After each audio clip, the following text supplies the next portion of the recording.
Bonjour à tous. Nous poursuivons avec la deuxième partie de notre méditation dans Marc 12, versets 41 à 44.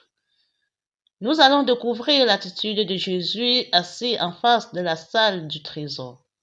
Nous vous invitons de vous abonner afin d'être sûr de recevoir nos vidéos. Jésus s'était assis dans le temple, en face de la salle du trésor, et regardez comment la foule y mettait de l'argent. Beaucoup de riches y mettaient de grosses sommes. Une pauvre veuve s'avança et mit 2 petites pièces de monnaie. Jésus appela ses disciples et leur déclara: Amen, je vous le dis, cette pauvre veuve a mis dans le trésor plus que tous les autres. Car tous, ils ont pris sur leur superflu, mais elle a pris sur son indigence, et elle a mis tout ce qu'elle possédait, tout ce qu'elle avait pour vivre. Écoutons la méditation.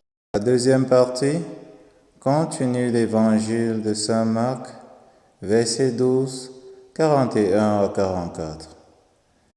Assis en face de la salle du trésor, Gazio Filatio, c'est-à-dire salle du trésor, sous le portique de cette cour, côté nord de la cour des femmes, 13 caisses à forme de trompette, avec l'indication incisée de quelle offrande y introduit, c'est-à-dire nouveau sigle, ancien sigle, oiseau, bois, parfum, indiquait aux fidèles quoi offrir et où le déposer.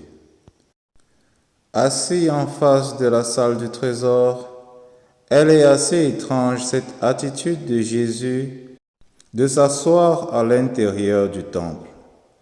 Dans la tradition rabbinique, on affirme que seulement au roi de la descendance de David, il était permis de s'asseoir à l'intérieur du temple, et parfois ne manquait pas ceux qui l'interdisaient aussi à lui. Dans ce geste peut évoquer la posture du roi, d'un maître, d'un juge. Il n'est pas exclu que Jésus ait voulu provoquer ceux qui ont mis en discussion son autorité. La veuve.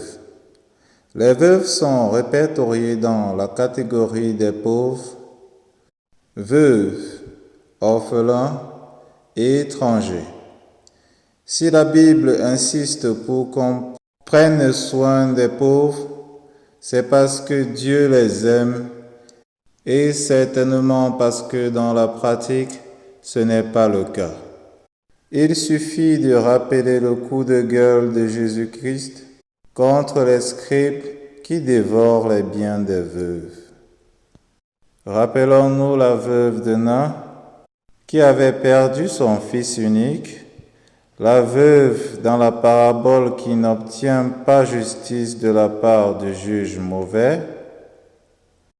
Une veuve avait droit à la loi du lévira, c'est-à-dire devenir l'épouse d'un des frères du mari ou d'un autre parent proche. Mais cela n'était pas toujours possible. Si en plus elle n'avait pas de fils, elle n'avait aucun droit sur l'héritage de son mari. Tellement pauvre, verset 43. Dokos, signifiant mendiante. Ici, une veuve que Jésus observe, mais qu'elle ne voit pas. Elle n'est pas préoccupée des autres, de se faire remarquer. Elle vit de l'essentiel, pas d'apparence. Ce peuple m'honore des lèvres, mais son cœur est loin de moi. Vain est le culte qu'ils me rendent. Isaïe 29, 13. C'est ce que Jésus voit dans ce temple, ce qu'il conteste. C'est la tentation de toujours. Le formalisme religieux, l'exhibitionnisme religieux, une relation avec Dieu qui n'arrive pas à se détacher du culte de soi-même, un culte qui se préoccupe de ses propres exigences, mais qui n'est pas un culte à Dieu dans la vérité et dans la liberté. Culte formaliste, animé par d'autres raisons que la gloire de Dieu et le bien des autres. Ma délivrance et mon appui. Le Seigneur seul est ma lumière, ma délivrance.